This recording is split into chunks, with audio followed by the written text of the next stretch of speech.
Hi, this is Wayne Rivers with the Family Business Institute. I want to talk to you today about opportunity costs. In my 27 years of working with family businesses, I've noticed that, sorry to step on toes, you are lousy at measuring opportunity costs, and I have a great story to illustrate that. So several years ago, at the onset, really around the onset of the Great Recession, I was on a board and we were doing about a $13 to $15 million building project.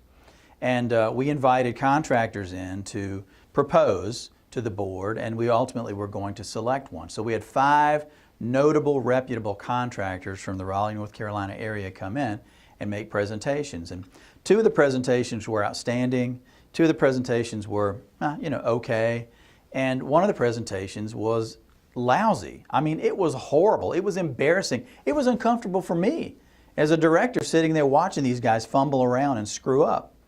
So I slept on it for about a week, and finally I just picked up the phone and called the CEO of the company. I forget his name now, but I just assume it was Dave. I said, Dave, I got to tell you, from my perspective, your presentation was horrible. And I think there's a lot of ways y'all can improve it really easy. And we have some expertise here, not so much with me, but some of the other guys on business development. Anyway, long and short, he gave me an appointment. And I went over and talked to him, and I said, I'm not trying to be rude, but I just think you guys are missing the boat. There's an opportunity cost with doing terrible presentations. He sat up straight in his chair and he said, by God, Wayne, we do $100 million of sales a year here. We must be doing something right. And that's where he missed the ball. They are doing something right. They clearly are doing something right to be that big and notable. Even to get invited to bid on this project was an honor. What they were doing wrong, however, and what he refused to acknowledge, was that their sales presentation was horrible, especially in comparison to their cohort of competitors.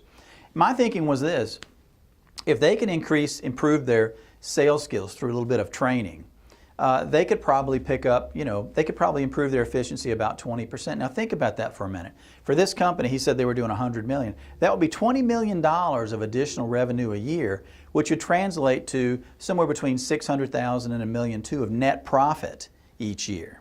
All right? That's a big number. Now, what would they have to invest in sales training in order to get that $600,000 or $1.2 million? Well, they'd probably have to invest, I don't know, I'm guessing $25,000 to $50,000. So let me ask you this as a business owner. Would you invest $50,000 if you could get a return of $600,000 within 12 to 24 months? And you're going to enjoy that return every year as long as those skills don't atrophy. So the present value of $1 million for the next 5 years is what? $3.5, $4 million. You spend $50,000 to get $4 million of benefit? That's where they were missing the boat, and that represents opportunity cost. So here's what I want you to think about. Looking at this graphic, this is referred to as Johari's window, okay? And Johari's window shows us definitively in a nice, easily digestible format that we have blind spots. So there are things that are known to others but unknown to others, things that are known to ourselves but unknown to ourselves. And if you look at quadrant 1, things are known to others, like you did a lousy sales presentation, but I don't know that. I have a blind spot there. And maybe you have other blind spots in your family business. Maybe your customer service is terrible. Maybe your quality is poor. Maybe your delivery is poor. Maybe your follow-through is poor. Maybe your sales guys aren't making the calls they need to make. There are some blind spots all of us have about our businesses. And when we fail to listen to other people about those blind spots, that's when those opportunity costs begin to add up.